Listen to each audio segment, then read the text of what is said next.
I don't know what's going on here. My computer's just absolute. You might have it on YouTube as well. Is it me? Yeah. What's Double intro. Double intro. Hey, double intro. Technical difficulty. Someone's got their YouTube. I literally just tapped my phone and touched my laptop. Double intro. Double intro. Hey, double intro. Technical difficulty. You got your YouTube on. Yeah, it's on your YouTube. I think your YouTube's not muted. Touch my laptop. Double intro. Is that better? Yeah. Yeah. Guys, apologies. Take two. Yeah. It's just a shame that this isn't pre-recorded, so I couldn't just go.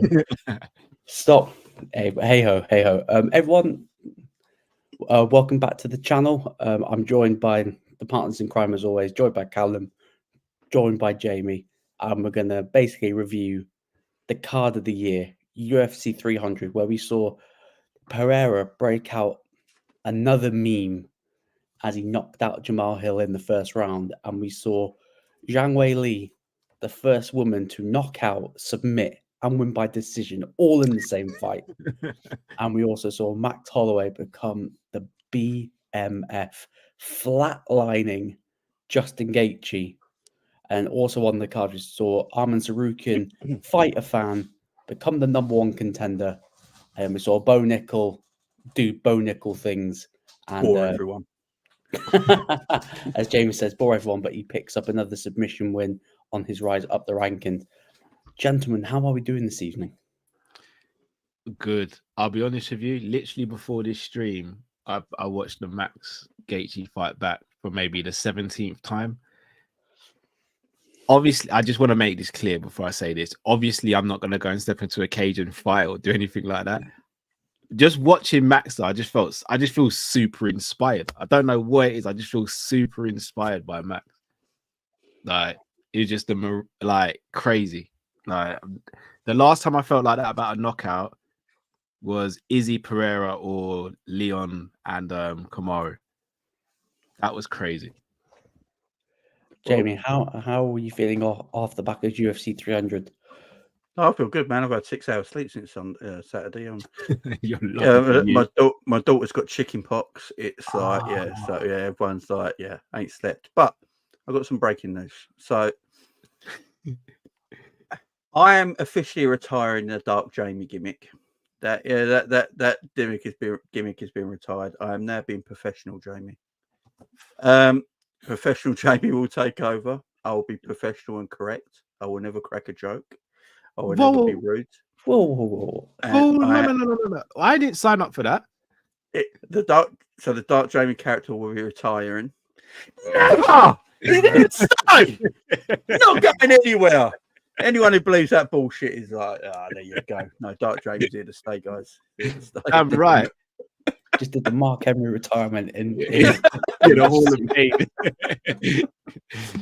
And now it's going through his Hall of Pain era. But hey, speaking about the Hall of Pain, let's start at the main event. We saw Alex Pereira successfully defend his UFC light heavyweight champion against the returning former champion in Jamal Hill. What a knockout. And I think the thing that made the knockout even better, gets kicked in the groin.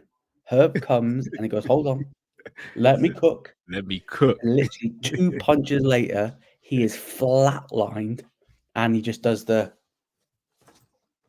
cabbie. And you know what?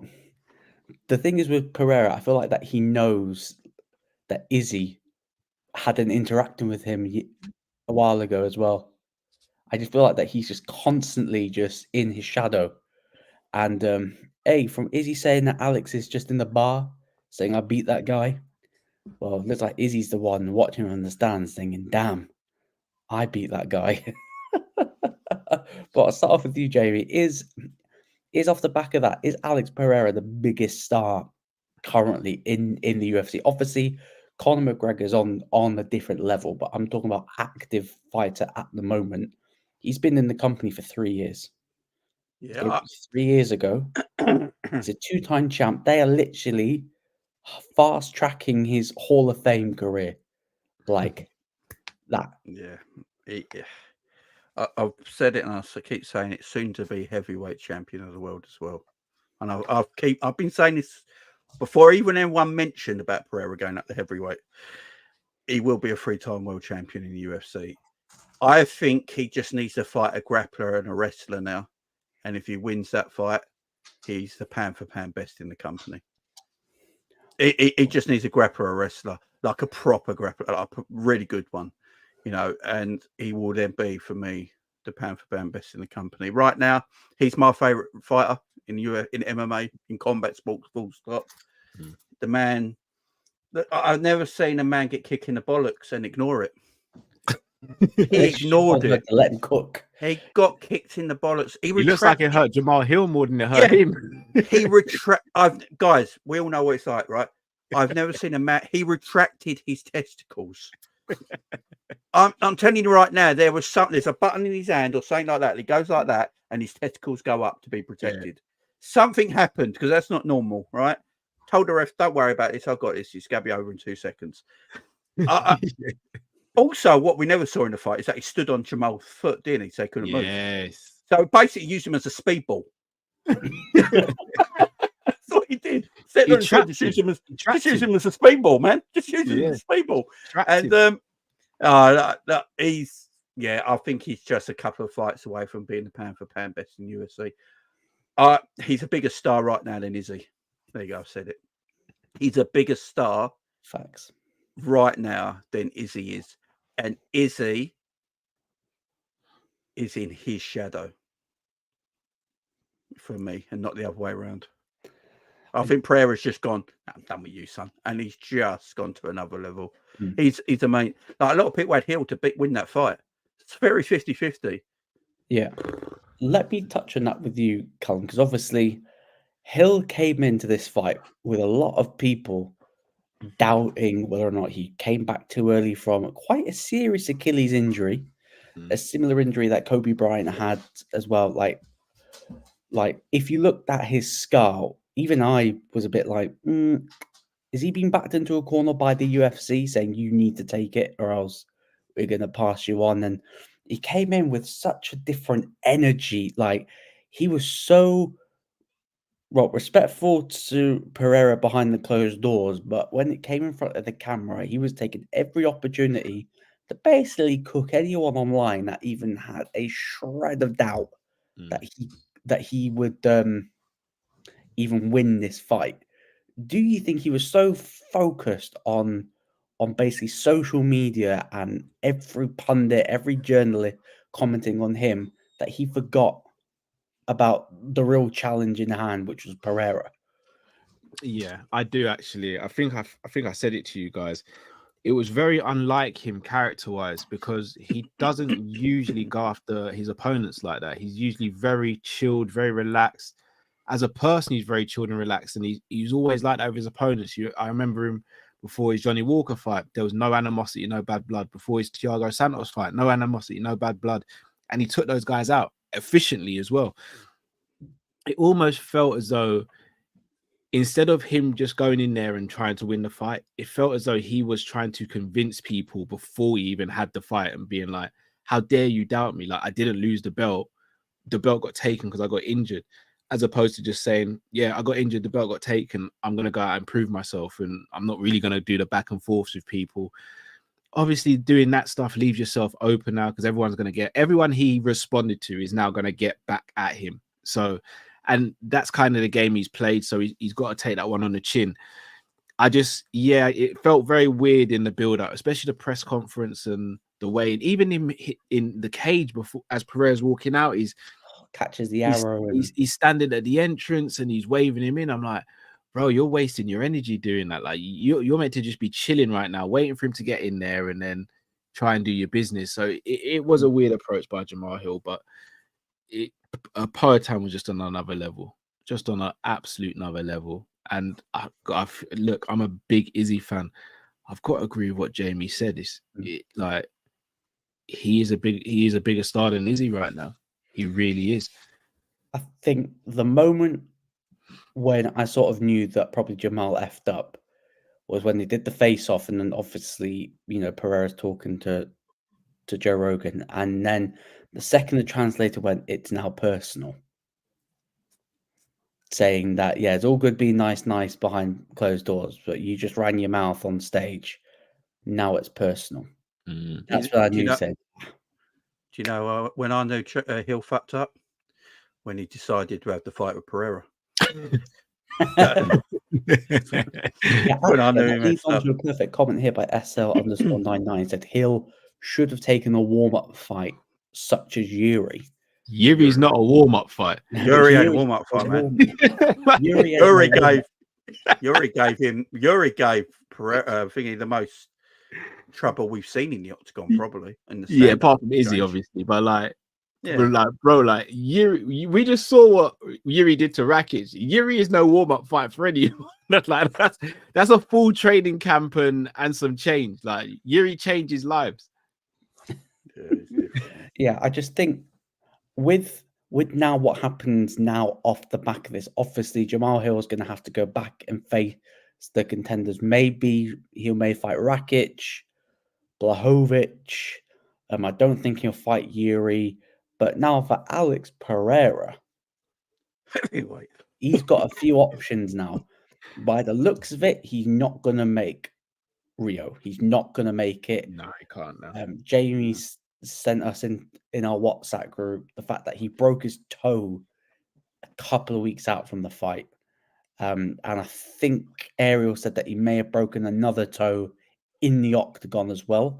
So broke a bollock as well. Let's face it. Yeah, probably bruised the bollock there, but he feels no pain. But if he's breaking toes, that leads me to think he's upgrading his hard drive. Yeah, exactly. It's a no. I bet he's got bigger shoe size next fight. Yeah. I bet remember we saw one arm was bigger than. Remember we saw one arm was bigger than the other. I keep on saying it. The guy morphs into. He wakes up and decides what height he's going to be. Yeah. It was meant to be the same height as Hill. There was a 3-inch height gap. Hey, you know what? May get the Pereira meme shirt, possibly. Yeah, possibly. Pereira's just different, man. He's number 4 pound for pound. John Jones is number 2. Pound for pound. And I didn't realize this. Like Pereira's on the Glover revenge tour. Yeah, he's taking out Yuri. He's taking out Jamal.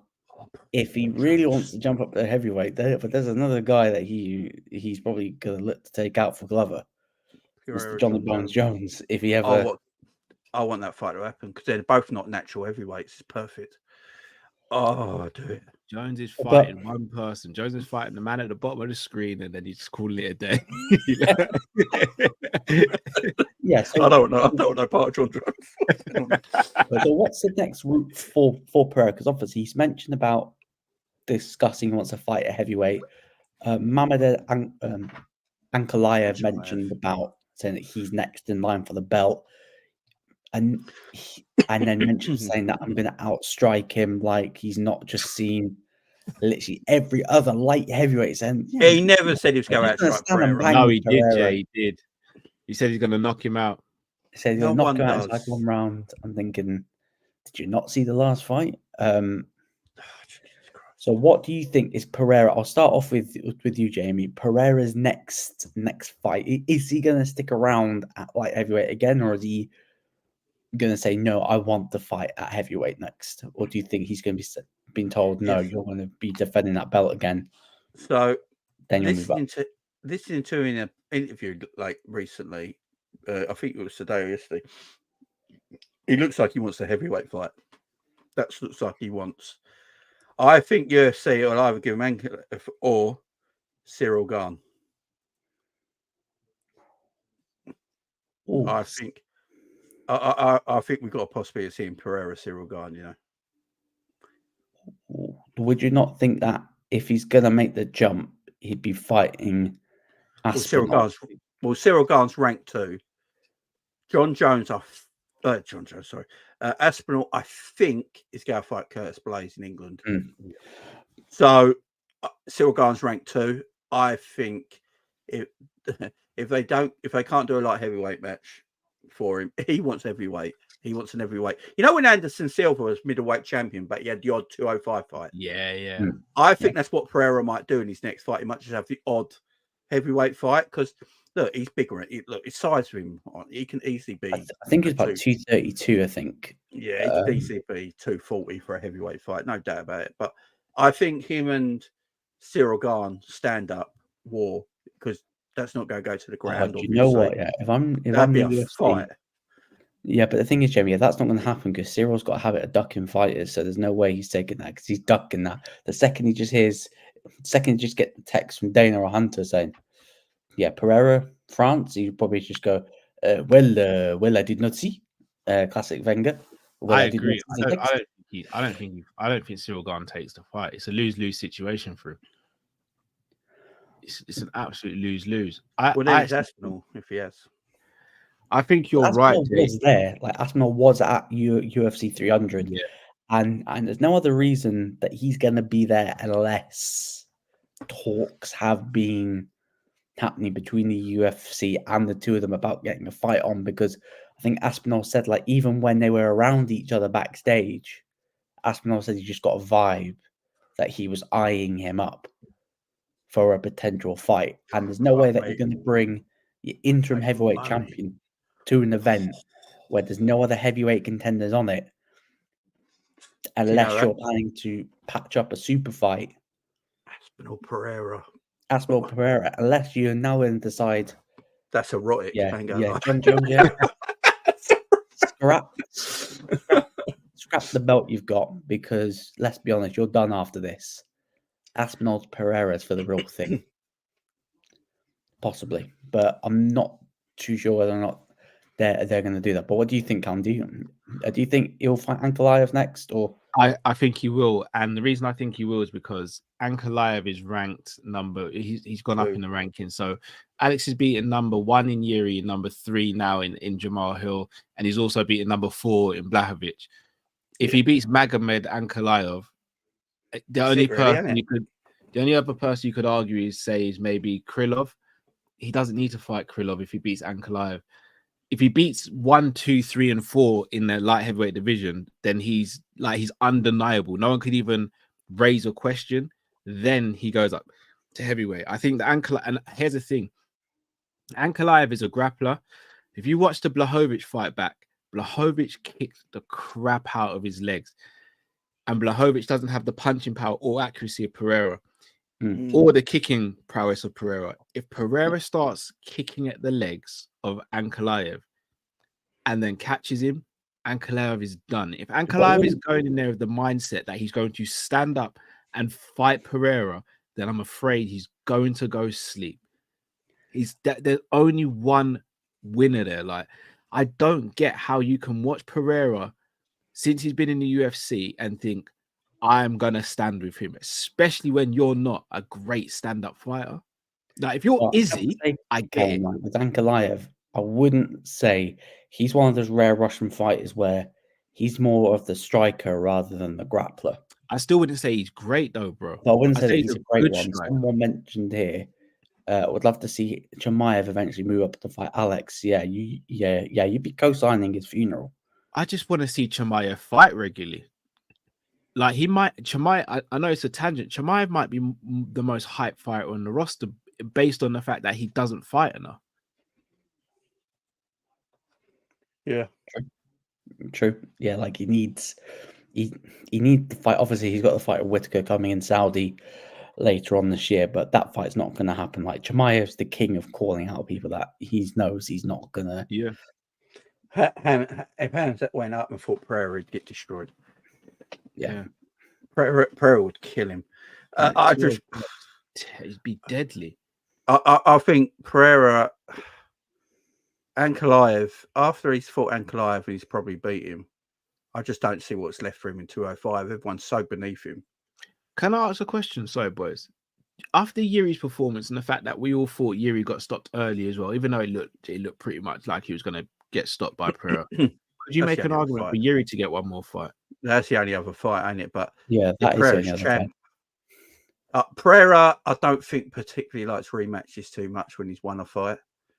So, yeah, you could argue then, Callum, that should Blachowicz get a rematch? Because we'd even say that Blachowicz hasn't won a fight since then, though. Whereas Yuri just put Rakic on a food stamp. Yuri, I think is the only fighter at 205 that could beat Pereira. I That's a think funny Ankalaev fight. could, if he got the wrestling on point, and if he could avoid the kicks, actually check a goddamn kick, then maybe. Mm. But we've spoken about Pereira. Like, what's next for him? What's next with Jamal Hill? Like, how far does he need to go down the rankings to fight to get back on that He needs trajectory towards a champion? He needs to get To get another title shot, or is it literally going to be one fight and then he's going to be back in? He needs to get in shape. He looked out of shape in that Pereira fight. He needs to get in shape. Yeah, but I think that's his build, though. He's always looked like that in all of his fights. No, I don't even think it's necessarily his build in terms of his timing looked off, everything looked off. Yeah, he just looked out of shape. He looked everything, and with his build, he could look better than what he does. It's just that he doesn't want to work hard enough. I just feel like he's a very overhyped fighter. Just an extremely overhyped fighter. Simple as that. I think a lot of the fighters in UFC are very mid. I ain't gonna lie. There's a few standouts, and there's a lot of fighters that are very mid. And Jamal Hill's one of them. Go since 1997. I've got your comment there, but when we come to the Holloway Gaethje fight, I'll bring that comment up. Don't worry. Yeah, I think with Hill, I think he got pressured in by the UFC that you're going to need to take that fight, because I don't think that if he would have said no, I want to take more time. You know what Dana's like. Like, if Dana decides that you've annoyed him, that's sort of you done. He'll push you down the slide, because I think Hill wasn't supposed to come back till the summer. No, Hill was meant to fight. No, it's meant to be 301. He's meant to fight 301. Yeah, so it's only 3 weeks early, isn't he? Yeah, 3 weeks early. Oh, I thought that it was longer, because the way I was. No, 301. They moved it forward. Hill's resume. Everyone goes on about this Hill like he's immense. He fought a 57-year-old Texeria.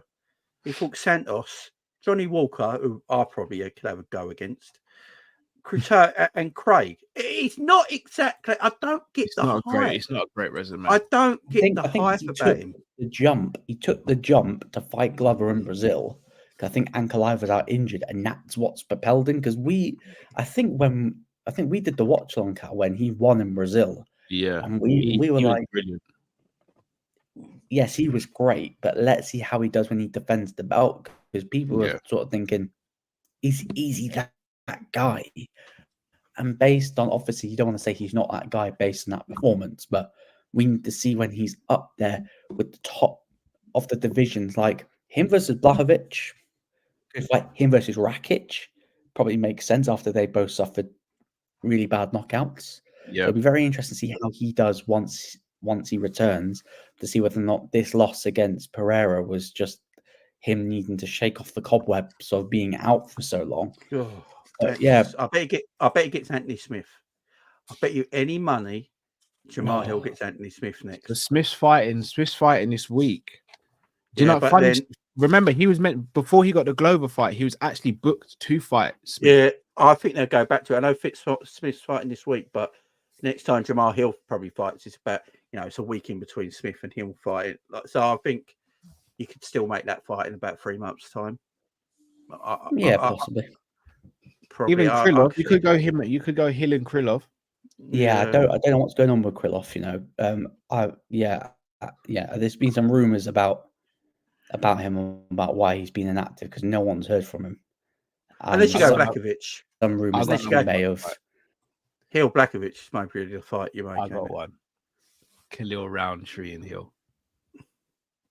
Roundtree. Khalil Roundtree. Yeah. Roundtree Jr. I'll be honest. I want to see Roundtree Jr. versus Pereira. Hey, Cal, that will be my prime at the violence. Beginning of this year. Roundtree will be there or thereabouts for a title by the end of the year. How old's Roundtree? Roundtree versus Pereira would be just violence we have probably never seen in the light heavyweight division. Oh, it'd just be pure striking, wouldn't it? Exactly, Jay. Exactly. Pure striking. But the problem is, if your skill set is striking, I just don't know if your main skill set being striking is good enough to beat Pereira. But Roundtree's beaten every glory kickboxer he's fought, if I'm not mistaken, in the UFC. Granted, none of them are as good as Pereira. You know, I was about to Yeah. say, like, Yeah. there's glory, There's and there's Pereira. No, Yeah. I mean, Pereira's. I literally don't see Pereira losing a 205 fight. That 205 ranking is meaty. I think Yuri's the only one that can. Yuri's, Yuri and Roundtree. Oh, I'd love to see Roundtree and Yuri actually. That would be fun. That would be Because fun. if you go fight Pereira, I think that's who Roundtree needs to fight next before Pereira. Oh, that would Yuri. be fun. Because who's Yuri go fight? Yuri's sort of in between. He's in purgatory at the moment, ain't he? Yeah, Blachowicz. Yeah, I'd go Blachowicz. Blachowicz before? No. Have they That's not the fought fight before? that they wanted. No, they were. Wow, you would have just thought that would have happened by now. Yeah, no, I think that's the fight. Oh, there's some war. Look, there's 5 fighters in this division that everyone will pay to watch, and after that, this division's quite weak. Yeah, in my opinion. I mean, Dominic Reyes. Who wants to watch Dominic Reyes fight? Jesus Christ! Oh mate, that guy needs to probably retire, man. Anthony Smith. I mean, so we're on about Roundtree, Blachowicz, Yuri, and Yuri, and Kalaev and Pereira. Yeah, that's really 205, ain't it? Yeah. But anyway, moving on from the main event, I will talk about the co-main event, where we saw Zhang Weili versus Yao Xiaonan, the two Chinese women co-main eventing. You'd never realize this if you weren't keeping an eye on the promotion and stuff like that. It's not been spoken about since, by the way. It hasn't. Yeah, it's crazy. No one spoke about it since. Yeah, no, it's just like so Weili made a bit of history. I say a bit of history. First fighter to submit, knock out, and win by decision, all in the same fight. All in the same place. It's crazy, right? I've watched the fight back, and I don't think she was actually unconscious. She was playing possum. Oh yeah, guys. Guys, just quickly. Play possum in between rounds, Jay. Oh, guys, just quickly, if you guys should talk about the main event, I just got to let the dog out again. So I'll let you two talk about the co-main. Now I'll be back to talk about the BMF one. Sorry. Go for it, bro. Go for it. Yeah, I swear she was playing possum. She literally was out, Jay, and oh no, she's dead. The thing is, we were irate at the time. We were like, "Why hasn't this been stopped?" We thought it had been stopped, and then they were like, "She's stumbling back to her stool." Trainer's got his finger up her nose for the whole minute with smelling salts on the end of it, and you're thinking, "What's going on here?" I just thought it was a really bad look, Jay. I can't lie. I thought it was a really bad look. But what makes me laugh, there was quite some bad looks at UFC 300, actually. Thingy trying to knock out a bloke in the crowd. Yeah. The incident with the corner, and we've heard nothing about it. It's like Dana don't care about it no more. Yeah. Dana in the past would have gone batshit at coaches or corners for doing that sort of stuff. Yeah. I didn't hear a single thing, unless it's because it's a fight I didn't care about. But, it was I mean, she came back though, so we got to give her credit. Yeah, I was gonna say she came put back it on her and she came back. I've never been choked out, so I don't know what it's like to fall asleep. It's not fun, Jay. It's not fun. But I expect the oxygen to your brain stops for a little bit. Yeah. So as she came back, I don't know, but she put on a heck of a performance and made a good fight in the end. Completely agree. I think the thing is, this was a great fight. It just happened to be in between Max's fight and the Pereira fight. It's literally just the placement on the card. If this fight came before the BMF, saying that the BMF fight was always going to be fight of the night, though, to be fair. Yuri and Rakic was a great fight as well. It's unfortunate that this fight is going to get spoken about more because, honestly, as far as women's MMA go, this is one of the best women's fights we've probably seen since Weili versus Joanna #1. Might actually be the best fight. Yeah, that was a storming fight. It was they were brilliant. A lot of my problem with female MMA is that they're very one-sided usually. Like with the superior. I feel like sometimes with female MMA, you got a really superior female athlete. And they're always just too good for, there's not enough competition where this one, after about the third round, it became a 50-50 fight at times. Yeah. So it got really competitive. But, Yeah, Wei Lee's she's a beast though. Absolute beast.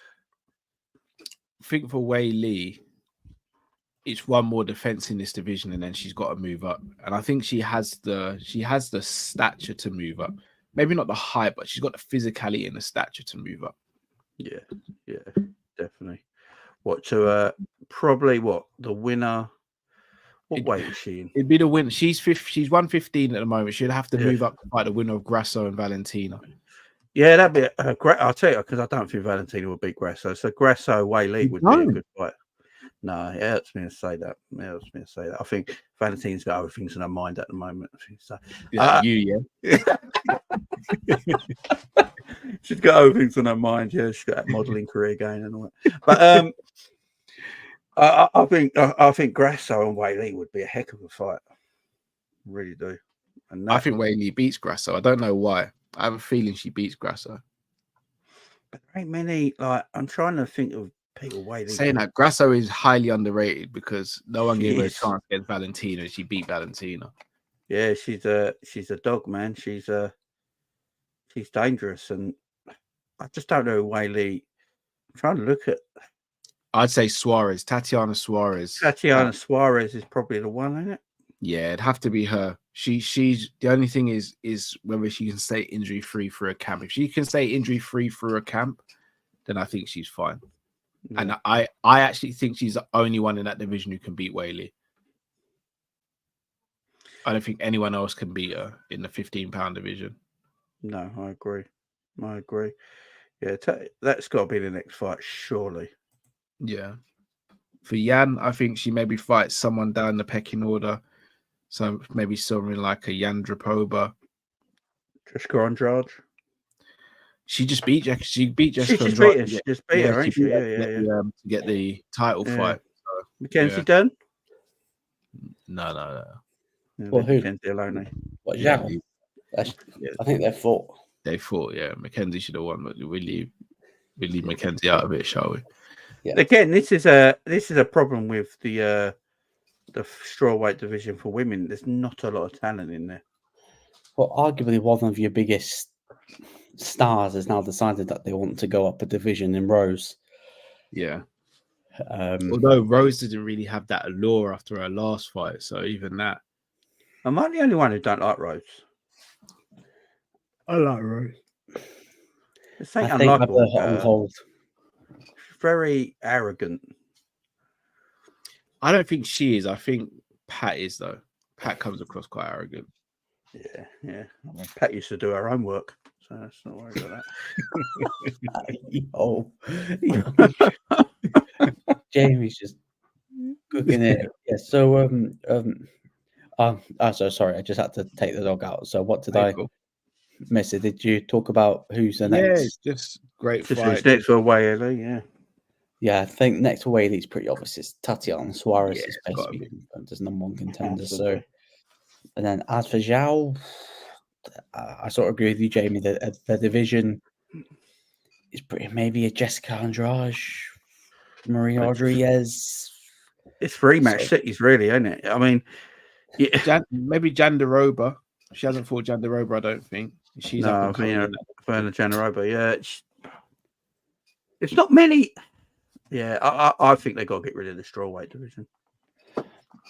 No, I think I need to bring in the atom weight class, which is the division below, where they're signing all the women that compete at the weight class below. Oh, he ain't bringing in you need to fight. You need to go up, rather than have them at their best weight, which is weight below. That's why you're seeing the smaller women blow up to fill the 115 frame, and then when you look at them and then you see them fighting, go, how the hell did UFC sign this person? And then you realize, oh, they've gone up a division when they're probably too small. You know, you all know what weight class I want for the women. Yeah, I know you want super heavyweight. I want to see them big bummers. I want to see them go, man. I want to see meat eating meat. You know what I mean? Meat bumping meat. Meat bumping meat. That's it. I would say heavyweight women, 170 pounds. That's what I would say. That's a heavyweight woman. Here's the thing. 171 pounds. I hear what you're saying about the atomweight division, I actually think you'll spread the divisions thinner if you do that. I just don't know if there's enough women who are good enough to be in the UFC yet to fill out those divisions. There's only, I'd say there's only 5 women in the straw weight that should be in the UFC. Literally. And that's what? Whaley, Suarez, Yan, Jessica Andrade, Kenzie Dern. Sorry, quickly. I thought you were gonna not say it. Amanda Lemos. I mean, is that it? Is that all that? I mean, should we just get rid of the? Make I don't know, make the flyweight division a bit bigger. Need to do a better job. If there's no women out there, the problem is if there's no female talent out there for the division that's good enough, why have the division? I think there's plenty of talent about. I think it's the UFC's lack of scouting, lack of interest. Like, look at one. Just look at one championship. Look at the quality that's in one. Are you telling me the UFC can't find some of that quality in that Asian? They don't want to market women unless you look a particular way. Yeah, and that's still the case on Ronda fought, but we don't really want to, we're touching touchy ground here. But let's move on to the people's main event. Yeah, the people's main event. Justin Gaethje defending his BMF belt against Max Blessed Holloway. You can't call him Hollywood now. Yeah, you can call him Hollywood because he's writing movies every time he's in there. Max Blessed Hollywood didn't just beat Justin Gaethje for the BMF belt. Didn't just dismantle him for pretty much the whole fight. Flatlined him with a second to go when the fight was already in the bag. Probably that is the knockout of the year. You're not going to get a better knockout at all this year from the UFC. And now Max Holloway is not only the BMF belt holder, he is probably, he's in the pound for pound list already. He should be like next in line for a title shot at 55. He's pretty much guaranteed himself a title shot against PEREIRA. Callum, I'll start off with you. Jamie mentioned, is PEREIRA the biggest star at the moment? There's an argument saying that Max Holloway is arguably the UFC's biggest star. Off the back of that, 600k in the bank. Yeah, after Saturday night, he's the biggest star, man. He has to be like, it's. Shall I tell you what's weird? Max doesn't trash talk. He doesn't do anything outlandish. He just goes about his business, and he's like authentic. But when he's in that cage, he turns into a demon, like a real demon. Like I'm gonna read out a couple of things that he's done in the cage since he's been around. Yeah, the fight against Brian Ortega, he repositions Ortega's hands to protect himself a bit better because he's finding his face so easily. The fight against Calvin Kattar, he stops midway through, speaks to DC and Dan Hardy and says, "I'm the best boxer," and punches him in the face while he's not looking, then dodges 3 punches straight after. The fight against Arnold Allen, they decide to go and trade while Max is already winning the fight. The fight against the Korean Zombie, he doesn't need to go crazy. Korean Zombie chases him, he knocks him out. And in this fight against Gaethje, so I've forgotten, Ricardo Lamas, he's winning that fight easily, points to the ground and says, "Let's have it," and almost KOs him. And then against Gaethje, he breaks his nose in the first round, beats him up throughout the fight, gets dropped, barely has a mark on him, dropped him in the 5th round. Then he's winning the fight.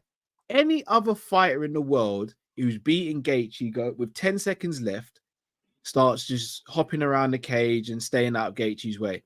Max looked him in the eye and says, no, forget that rolling thunder stuff. Let's just do it here. Let's stand in the middle. Let's trade. I know I've won, but let's trade.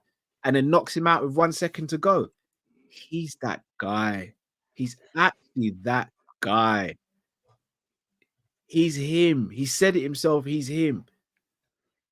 like phenomenal. Like when you think of how he's reinvented himself after every loss he's had.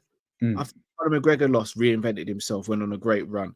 After the Volkanovski losses, still re-innovated. After the Poirier's second loss at 55, re-innovated. The guy is special, man. Like, and the fact he's been doing it since the age of 20, he's been. I think he got dropped in the Gaethje fight, even though they've not given it, which is weird. He's been dropped once, and he got straight back up. He's never been hurt in a fight. You can never think back to a fight and go, "Oh, Max was on wobbly legs there. He almost went down." They had to, like, Bobby Volk, third fight. I thought that he was going to go at some point. Well, Volk cut his face open, but never once did he rock him. And even Volk said he's like, "Yeah, that's part. I'll probably never get to take his chin. Like, it's just one of those things." We've never seen Max get punched and anyone even remotely try and pounce on him to try and get a finish. It's never even happened. You're seeing his next fight. Say again, sorry? You're seeing his next fight. But here's the thing, Jay. I think Look at Ilya the fighters. Does Topuria hit harder than Poirier, Gaethje, McGregor in his prime, like Pettis, all these people, these killers he's been fighting, and no one's really marked that. Yair Rodriguez kicked him flush in the face several times, and you just look back at him as if to say, "Is that all you got, big man?" Max is the guy. See, I'm with you. Max is the guy, but I wouldn't have him fight Ilya next. That's a mistake. I'd have Max fight Islam. I just fight Makhachev. Makhachev's just going to take him down, though. Yeah, well, that's just the division he's in. He's just beat Gaethje.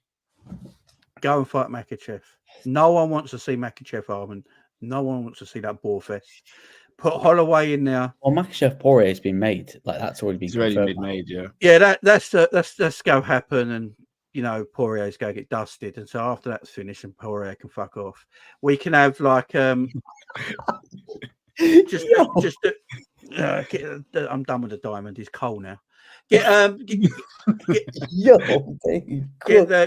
Holloway in there with Makhachev. That's the fight I want to see. Don't really want to see Holloway Ilya. You don't. I disagree. Is that because you think Ilya's definitely going to sleep him, though? I think Ilya has no problems with Holloway. Oh, I do. None at all. I think Holloway, he can't do Volk and he can't do Ilya. And at the end of his career, that's what it's going to be. And that's not a problem because he did everyone else who's a star in his company. So, yeah, I disagree. Like, I feel like he will beat Ilya. Because did you see Ilya's face when Holloway flatlined Gaethje? Did you see his reaction? Like, he looked like you saw a ghost. That's shit. To say how white Ilya looks though. No, yeah, but you see Ilya's got that little bit of smile, a little bit of a swag. He looked like he just saw a ghost. Yeah, Max ain't got. Max won't land a glove on him. I disagree. I disagree. Think so, Jay. Because when I'm right about these things, I'm right about these things. I was right about Nagano AJ, and I'm going to be right about this. I think Holloway is the second. He beats everyone in all divisions apart from the two dominant champions, in my opinion. I disagree. And there's nothing wrong with that. There's nothing wrong with that, by the way. Because if I'm Max, right? Now I've got the BMF belt. It sort of gives him another option. Let's say he's just decided, you know what?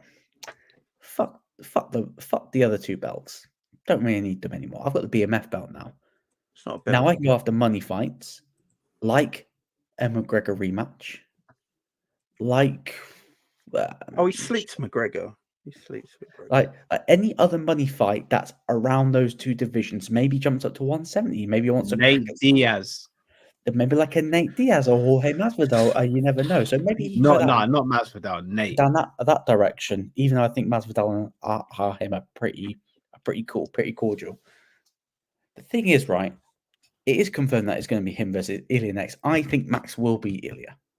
I think he will beat Ilya because the way Ilya is talking, saying like, "Yeah, I'm going to be going down as the greatest of all time." Okay, you finished the Volk that probably came back too early after being KO'd. You're fighting a Max that is in a rich vein of form. And if Max wins, like, and McGregor wins his fight, are you telling me Max is going to make more money when he's the featherweight champ and the BMF belt, rematching Conor? You think that's not going to make him even more money? I don't think Conor and Holloway ever fight. I don't know. I think it'd so. be a travesty if that never happens. Connor's dropped his name. Conor drops everyone. Connor's dropped my name. He's not. Conor drops everyone's name, man. He ain't fighting. Right, I dropped your name here, Sonia. You little Steve thing, yeah? He's going to get in with Chandler, and he's going to get destroyed by Chandler within 2 rounds, and then you'll never see him again. You reckon that'll be it for him? Yeah. Chandler's going to embarrass him. Nah, Chandler's going to slap, man. Chandler's going to slap you. Don't get... What makes you think that, though? Because Conor... Yeah, because I'm really worried with him. I do worry about him because is that welterweight? Maybe I'm giving Conor a little bit more of chance because it's he's naturally bigger. Conor's naturally bigger, but no, I think Chandler's naturally bigger. I think might be shocked when they're standing next to each other. I think McGregor. No, I think it's Chandler walks around like 190. I think McGregor literally walked around at about 170, 171. No, he walks around more than that now. More than that now. Roadhouse McGregor was 200 dead on. Special deals. Roadhouse McGregor's 200 pounds. Roadhouse McGregor was just McGregor. Like there's no difference. If you haven't seen it, you need to see it, guys. Like I'm going to watch. Roadhouse McGregor is literally like McGregor on fucking steroids, yeah. Literally on all the juice. No, I feel like with Max, like he's got loads of options now, but what to do? Like literally, obviously, he's not going to get the shot at the lightweight belt yet. Not saying that's not going to be a possibility because I don't know. People remember in the chat, he was going to fight Khabib on short notice. He's going to fight Khabib on short notice, and Khabib saying that he's only fighting for money. He fights for legacy. Matt's going there basically saying, "Are you not a legacy fight?" Oh, that fraud ain't coming back. Oh, no, you think? I'm not saying Khabib is going back, but he has, been ready to go in there with arguably one of the pound for pound greatest fighters ever. And who says that he doesn't decide to take that chance with Islam, even though that he probably will lose because of the wrestling? But Holloway's going to fight anyone, anytime, any place, any weight within those 3 weight divisions with that belt. And anybody can get it. Because until he turns 35, the dreaded 35 curse, he's got about 3 to 4 years left. He might be the one that breaks that curse. Oh, yeah. I thought it'd be a certain other fighter that we touch on that's going to break that curse, but he looks like he ain't going to be breaking that curse anytime soon. But spoke about Max, you spoke about his performance. What's next for Justin Gaethje?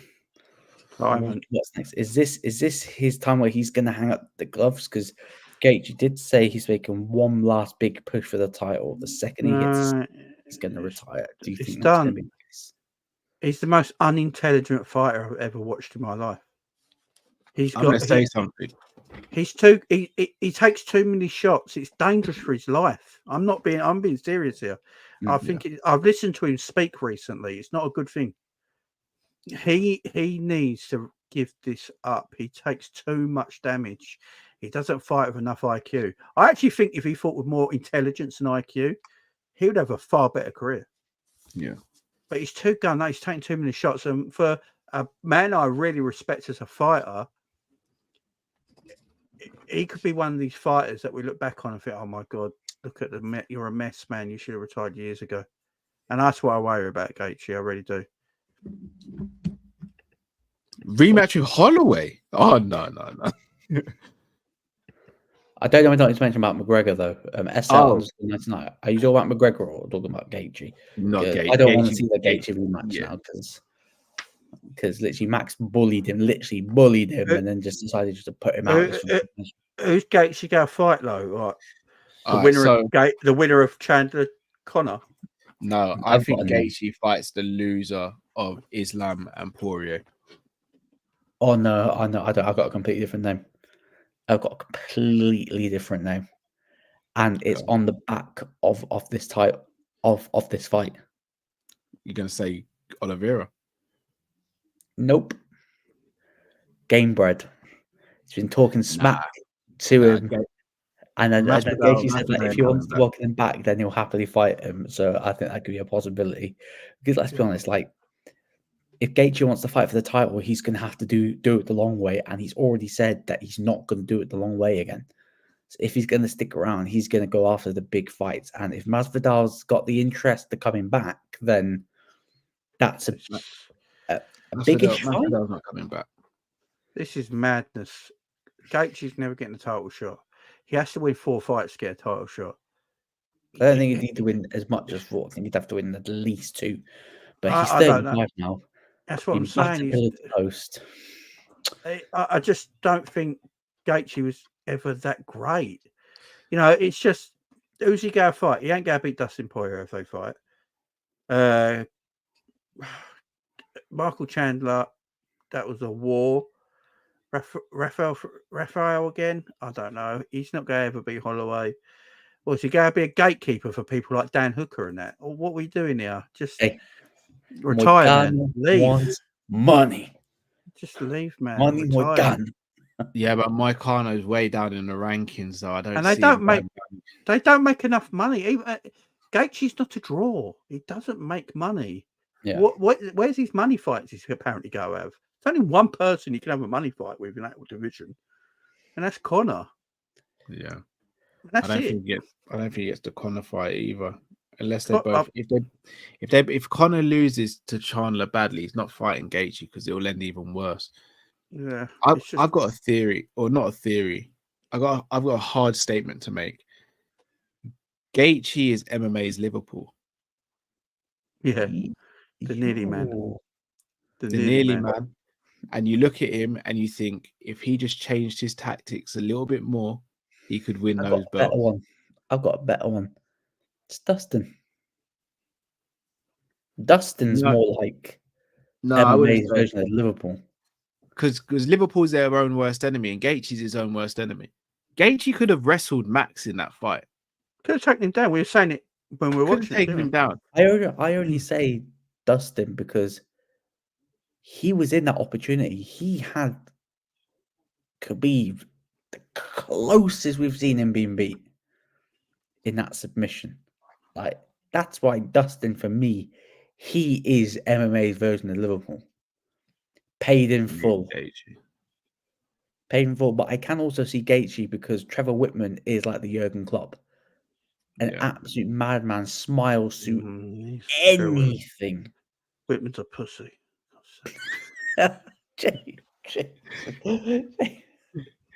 Whitman's crazy. Yeah, Whitman's just a different level of sell the gloves. Sell the gloves. A different level of crazy, but I don't know what's going to happen. It would not surprise me if he does retire because I think for the sake of himself, he's got to be a gatekeeper if he don't retire. Why would you want to do that? You know, I listened to him talk. Do you know how difficult it is? The man sounds like he's got CT now. You know, he's just like Steve Pace, to be fair.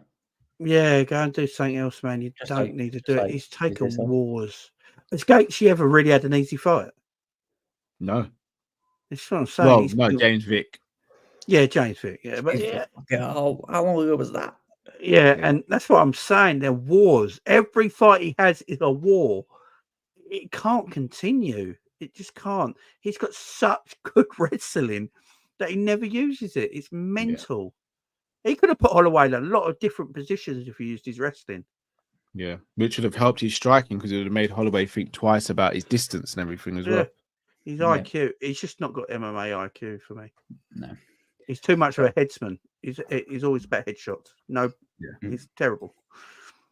Well, moving on from this fight, the next fight was Charles Oliveira versus Arman Tsarukyan, and there was a bit of controversy before we even got to the cage, where Arman basically punched a fan on his walkout, and it's been confirmed what the fan did. Do you know what the fan did? No. Do you know what he did? Just stuck the middle finger up at him. That was all. Nothing racist. Didn't shout at him. Didn't scream at him. Just gave him the middle finger. All right. I look at it from two ways. Sticking your middle finger up against a trained fighter is very brazy, even though you are in the crowd. You're very close to a fighter, and you'd never do that on the street.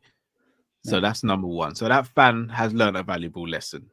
But at the same time, Sarukian, he could have literally got into a brawl before his fight and could have ended up hurting someone that would have put him in legal trouble or hurting himself. For what? Yeah, did you hear about? So the guy said he's not going to sue the UFC, but he wants tickets to Conor Chandler, basically. Yeah, I'd be doing the same thing. Should be put in the front row. I'm going to say it right now. Arman should be suspended without pay, and he should not be. And his title shot is rescinded because Dana talks about this a lot. I don't want MMA fighters to look like what people actually think they are. Yeah, right. And he looked like a brute. You can't. I don't care what fan. You can't go into the crowd. He's got and previous and try and knock someone out in the crowd. You can't do it. Ignore him. He's just doing that to you. Just walk past him. What is the problem? He should be suspended without pay, and his title shot should be rescinded. Yeah, I agree. But I've heard nothing coming out of UFC. It's a disgrace, in my opinion. Absolutely. I'm just going to grab a drink. It won't be a minute. This isn't the first time that he's done something like this. Like, look what he did to Bobby Green backstage, cornered him with his with his whole team, and Bobby Green just sat there chilling on his own with his chains and with his bling on, like, minding his own business. I don't know if not it's for like a media day or something, and Arman's just waltzing in with his crew, getting up in his face. Like, not gonna lie, yeah. One, I think he's juiced to the gills. Arman, I think he's absolutely juiced, and plus, I do agree with you, Jamie. He is a pussy. He is a pussy. He did the Khabib thing to Arman Lobov, just cornered him with a group of his team. And basically, when Bobby Green pushed him, the security's like, oh, no, Bobby, you can't be doing that. Sorry, yeah, but Arman's just walked up with his whole fucking team, not being cordial, just trying to like square up to him, wanting the fight because Arman's only big when he's with his team. Pathetic. And I completely agree with you, Jamie. Like, I know people like to hold Dana White like he can do no wrong. Like Lord Dana, we have to kiss his feet, no, whatever he says, like it's gospel. No, I completely agree with you, Jamie, because he did say that he doesn't want the outside people to basically give MMA a bad name, but the fighters do that themselves. Dana does it to the brand as well with actions that he's let other fighters get away with. And the fact is that he's going to, well, he's not getting the next title shot because it's Poirier Islam next. I know he'll probably get the winner, but he should be made to fight again. He should be made to fight again. He shouldn't be allowed to sit and wait for a title shot now because what he did is bang out of order. It's bang out of order. I would only give him slight leeway if the person was racist to him or threatened his family or kids or anything like that. Maybe I might be a little bit more sympathetic to him. A little bit. But that is bang out of order. And you know what? I didn't think he looked that great. No. I didn't think he looked that great. I thought Charles let himself down. Yeah, Charles really let himself down. I know he's Brazilian, he's jiu-jitsu, he loves, working it from his back. Pause. But when you're fighting these types of wrestlers, when you're giving them guard, they love it. They love being in top position because you can't do anything. Yeah. And that's why he let himself down. Got too easily taken down, just like the Islam fight. I know Sarukian's doesn't have the punching accuracy of a Makhachev. But my God, Charles made that so easy for Sarukian. Made it so easy. I don't know if not you agree, Cal. I wouldn't say Sarukian looked good against Charles. I thought Charles was It was poor. It was poor from Charles. I think Charles suffers from, because he's so comfortable fighting off his back, he doesn't do enough to get off his back when he's on his back, if that makes sense. Yeah. And obviously that loses you rounds. Yeah. He really, in my opinion, he had all the skills to beat Sarukian. Yeah. And those types of wrestlers, like a Sarukian, like a Makachev, they love it when you just want to go on your back. Yeah. Pause. They love it because that's their wheelhouse. And I don't know whether or not that he wanted to touch on the Sarukian with the crowd, because me and Jamie are completely in agreement that he should not get the next title shot after Dustin, and after Dustin he should be made to fight again. And the fact is that the UFC have not mentioned anything about it. I think is a disgrace. I think I agree with what both of you said. I agree with suspension and all that stuff. We know the UFC is going to sweep that under the rug, and that fan is going to get exactly what they want. They're going to get front row tickets or tickets to McGregor versus and Chandler. he'll be in embedded as well, guarantee. Yeah, he'll make an embedded appearance. He'll get the photo with Dana, probably an interview with Nina. Get a photo with Conor and probably Chandler as well. He'll get treated like an absolute king, which for me should be happening anyway. If really and truly should get a few tickets to a few fights with a few friends. But the UFC are going to sweep it under the rug. And it's a bad look because fighters can't just be throwing punches in the crowd. Like, I'm not being funny. Again, Sarukian's going to batter anyone in that crowd probably. But there are some people out there, if you throw a punch at one person and there's a crowd of them, they could have jumped him. Like, they could have dragged him into the crowd and jumped him. What happens then? Mm-hmm. He threw the first punch. You can't even blame those guys if they start fighting him. Yeah. It's a bad look. It's a really bad look.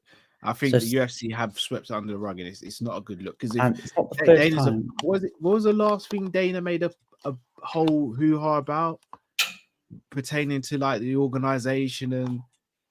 But he does it all the time, saying, "Oh, we're an organization, and we got to act properly." Like, that's not acting properly at all. Well, it's not the first time. I think I said it to Jamie. It's not the first time Sarukian's done something like this, but he cornered Bobby Green with his whole team. Like, not gonna lie, mate. Like, is that when you're supposed to feel like the big man when you're with your team, basically acting like a little bitch? Yeah, that's what you're acting, like a little bitch. In there, you're right. It's the second time he's done something in two cards in a row. Like, they're not going to do anything about it though. No, agreed. Is there anything else you want to touch on the fight before we move on to the opener? I wouldn't mind seeing Charles versus Gamrot next, and I think Sarukian does get the winner of Poirier and Islam Makhachev. Mm-hmm. Yeah, I think I agree. Obviously, Charles can't rematch Gaethje. Don't want to see that. Nah. Yeah, and then obviously the opener, Bo Nickel versus Cody Brundage. As expected. Nickel got the easy. I wouldn't say easy. Had to do a little bit of work, but I think it was the only no ranked fight on the card. Yeah, it's still crazy that Yuri's fight was below this. Yeah, I know that the UFC have a habit of they give you like a fighter that they want to push as a really top prospect, but this wasn't the card to do it. This was not the card to do it. If this was 299 and Bo Nickel opened, you'd be a bit, but you'd be like, okay, I understand. But this was 300. Bo Nickel shouldn't be on any pay-per-view. Yeah, Bo should have actually, when you look at this card, Bo Nickel should have actually been on the early prelims, maybe as the first fight. Like, literally should have been the first fight. I can't stand him. He's boring. I don't get it's a little, then you look at the caliber of fighters on the card, it's actually kind of disrespectful that. It's the only non-ranked fight on the whole card. Early prelims, main card. It's the only non-ranked fight where both fighters are not got a ranking. Everyone in this fight either had a ranking or didn't have a ranking on this card. Like the first fight of the night was Figueiredo versus Garbrandt, 2 former undisputed champions. And I think one of them's got a ranking, ain't they? Yeah. Bobby Green versus Jim Miller shouldn't be above that. Jessica Andrade Rodriguez, both ranked. Jalen Turner, Moicano, both ranked. Sadiq Yusuf and Diego Lopez. Lopez is now ranked. Holm and Kayla speak for themselves. Cater and Sterling. Sterling had the best run at bantamweight in terms of title defenses. Yuri and Rakic both ranked highly. It's crazy. I don't get the Bo Nickel hype. I just don't get it. Me neither. He's light years from winning anything. Light years. Again, it's that manufacturing an American star. They say like the America's answer to Khabib, which I think is an absolute insult to Khabib. He's not. Absolute insult. Khabib's jiu-jitsu got better towards the end of his reign, but when Khabib gets you in those positions, he's beating you up. Yeah, you're not getting to your feet, are you? Yeah, and even if you do, he's gonna throw you back down again. And he's gonna just beat your face in. He's gonna trap one of your arms and just punch you in the face. Bo wasn't even doing that. No. Yeah, what's next for Bo Nickel? I don't know. He'll probably get a ranked opponent. Edmund Shabazian. Oh God. Oh yeah, it's only in the UFC because he got beat up by Ronda as a kid, basically. But hey ho. Obviously the prelims were stacked. Obviously I've had to watch a couple of the fights that I missed because someone overstepped. I don't know who overstepped. Luke did a Callum. Yeah, Luke did a Callum basically. So we saw Yuri Prochazka flatline Alexander Rakic. We'll go through these fairly quickly because I've noticed that it'd be on for over an hour. So I will rattle through some of the other fights. Actually, instead of going through the fights one by one, I'll start off with you, Jamie. Your favorite fight on the prelims and their ramifications for their divisions. Green and Miller was a good fight, but I'm going to say Kayla Harrison and because I think Kayla Harrison's getting Pennington next. She might be. Well, with regards to that, she said that Pennington's injured and has called for an interim belt. Yeah, I think she will be. I think she will fight on the co-main event in the McGregor Chandler pay-per-view. I disagree. That co-main event is going to be Covington Gary. You think? What for McGregor's comeback? You're not going to have Colby Covington versus Ian Gary as your co-headline. I don't think Colby's fight Ian Gary. The smack talking on show. I think the reason I think it'd be Kyle Harrison is because I think it will be for a title. So I have to make I don't think Colby's going to fight Ian Gary. I don't think that fight's going to happen. They've already ranked her number 2. It's just she's number 4, Jamie. I think they've ranked her number 4. Oh, 4. So she's like, but she only what? They're not stupid. They know what they're doing. But she's gonna be. She already said I want to be champion by the end of the year. So and it's April now. So the Chandler card is in June. Yeah, end of June. So I have to say, Jamie, because of the weight cut, like she's gonna probably go back to about 160, 170. That cut looked pretty brutal. Are you expected to turn that around in 3 months? That's why you do it in June, because you can keep her at the weight she's at now. You can keep her in the weight she like. If you wait too long, she's going to balloon up too much. So you're at a good period where April she took no damage, and that end of June card might be the correct time, and it'd be and do the right thing by her this time. She's a superstar. Put her on the biggest main event you can. And that's the Chandler McGregor fight. That'd be get all the eyes on her, man. She's a superstar. And then when she wins the title, she fights Amanda Nunes, comes out of retirement, and you have I was about to say you have your first ever women's super fight. Oh, so you're saying that Nunes and Shevchenko was never a super fight because Nunes that was a super fight. When I mean this will be a super fight because the reason it's a super fight because I can't call it. I can't call it. I can't call Kayla Harrison Nunes. It's a 50-50 fight. So Because there's been some beef between those two. Big up Daz. they don't like Big up each Daz. other. Yeah, they don't like each other at all. The second she won, like Nunes was posting, which Kayla Harrison was shown. She goes, see, she can't be handled being out of the spotlight. That's what she said about Amanda. So I told you, Amanda wasn't done. Amanda was just waiting for a worthy opponent. Seemed like it. And Kayla Harrison, the thing, I don't know why this fight's, if it happens at 35. They should have just kept the featherweight belt on her. And when she was ready, make her fight at 45. I just feel like better for both women. 303, Kayla Harrison. For if it's the interim title, Pena. Because Pennington's injured.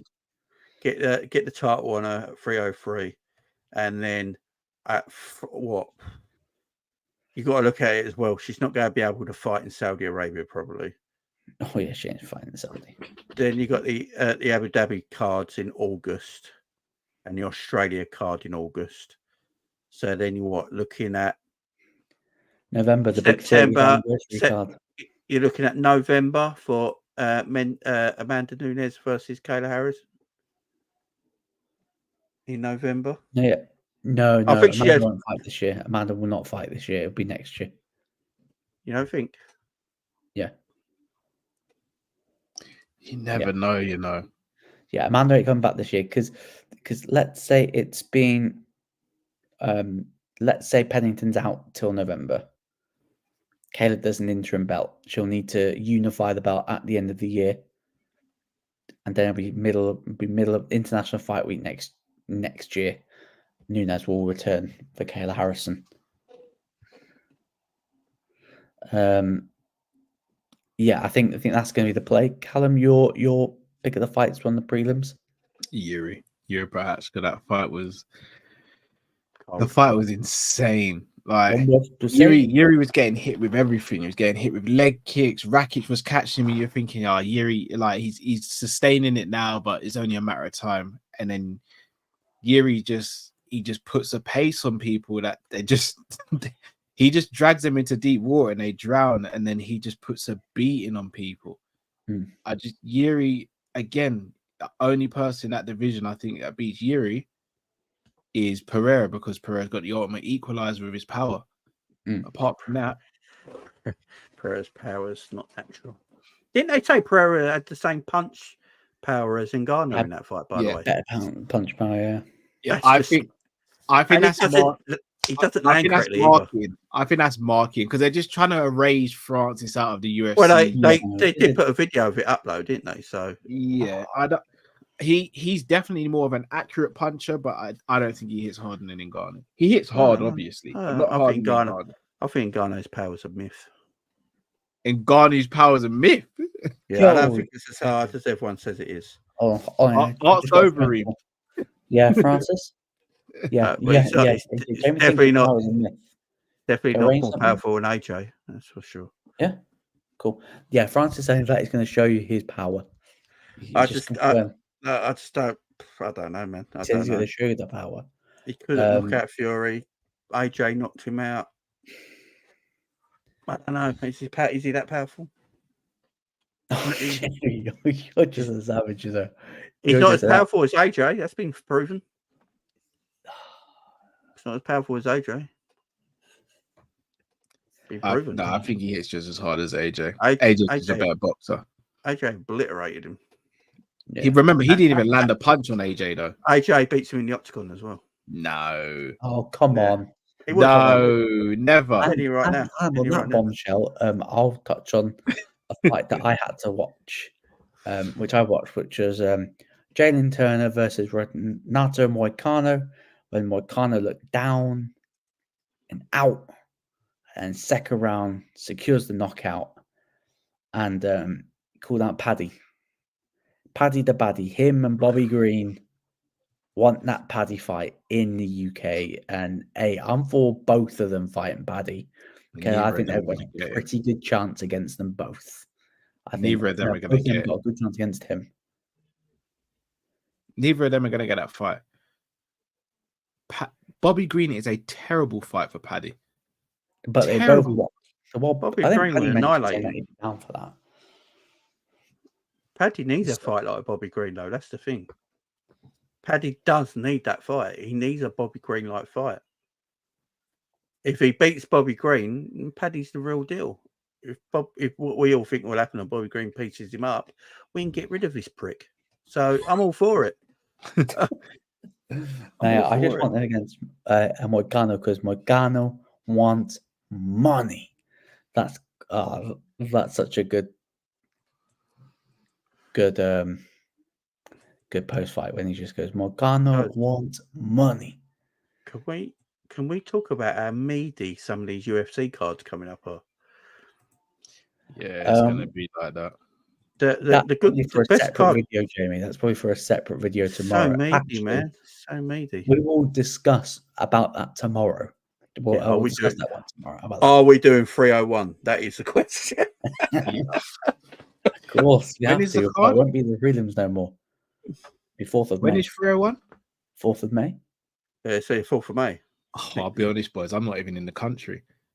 There you go. Job done. Oh yeah, I'm dead serious. Yeah, I'm not in the country. Why? Yeah, he's gone back. Cal's going back to the motherland. Yeah, I'm going back to JA, baby. I'm not in the country. Here's the thing. All jokes aside, though, if I would have arrived there the day before. If I don't know what it's going to be like in terms of. I'm obviously do not go live while you're in Jamaica when we're sitting over here. There's Cal on his balcony, right, boys? Beautiful sunset behind him, beautiful Corn Ocean, Jamaican birds behind him walking around frolicking. We're sitting here in our room. Just to be speaking with a thick Jamaican accent. Go back to my mother tongue and everything. Cal sound like Kofi Kingston from the early days. Oh man! Right, there is no way that you're streaming. There's no way your missus would not. They would never. If you go, hey. Yeah, no, I probably could if I wanted to. If I really wanted to, I probably could. If there's a card Cal can miss, it is this one. It's worked out decently. I'm gonna be honest. It is the worst. I'll double check. It is May 4th. Yeah, it is, isn't it? It's May 5th. Yeah, May 5th for us, ain't it? But May 4th. Yeah. Is this the worst card in UFC history for a pay-per-view? Worst pay-per-view card, maybe. Yeah. Worst pay-per-view card. Yeah. It's terrible. Absolute dort. There's some dirty cards. Yeah, and even Carolina on the prelims now, she's got older, so she ain't a looker anymore. It's nothing, there's nothing to get you excited, man. There's nothing. I don't even want to watch the main event, let alone anything else. Hey, Anthony Smith's on that card. But hey ho, everyone that's tuned in, there's currently 11 people live at the moment. I don't think I've asked at all this stream, but make sure to hit the like button, share button, and subscribe button. Make sure to subscribe to the Sanderson Show and Jamie Phillips Football Chat. The links are in the title and in the description as well. Anything you two want to plug before we end? No, I might do something tomorrow. No. We'll see though. Yeah, let's see what happens. Well, I think I'm with Drifty tomorrow doing watch along, so that should be fun. Oh, is it? Yeah, I might jump on that. Depending on how my evening goes, I might jump on that. Yeah, so we're doing both games tomorrow, so yeah, that should be interesting. fun. I think tomorrow. I think if you're about Jamie, we can talk about the lack of quality in these UFC cards. Now that UFC 300, the train's gone. Man. We need to talk about it. So I'm looking at them now and I'm like, talk about some of I'm glad we don't have to pay for them. I'm glad we don't have to pay for them. Let's put it that way. I'm so glad. I'd rather the lack of sleep rather than the lack of money. You do, boys. You do know we're gonna have to pay for the Conor McGregor one, though, right? Oh yeah, of course we do. Yeah, stupid. Conor's back, is he? Right, that's $24.99, guys. Yeah. We're definitely having to pay. You need to pay for my after party, yeah? The I TNT boys, yeah? I don't think there's ever been a Conor McGregor pay-per-view that you didn't have to pay for, actually. No, we didn't have to pay for like the earlier ones, like the Aldos and the Mendezes.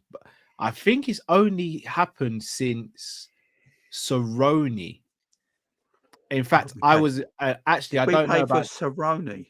I don't know about the Khabib fight because I was actually in Jamaica, not Jamaica. I was in Hawaii for the Khabib fight. I watched that in Oh, Hawaii. listen to this guy up in Hawaii. Look at And Jamaica now.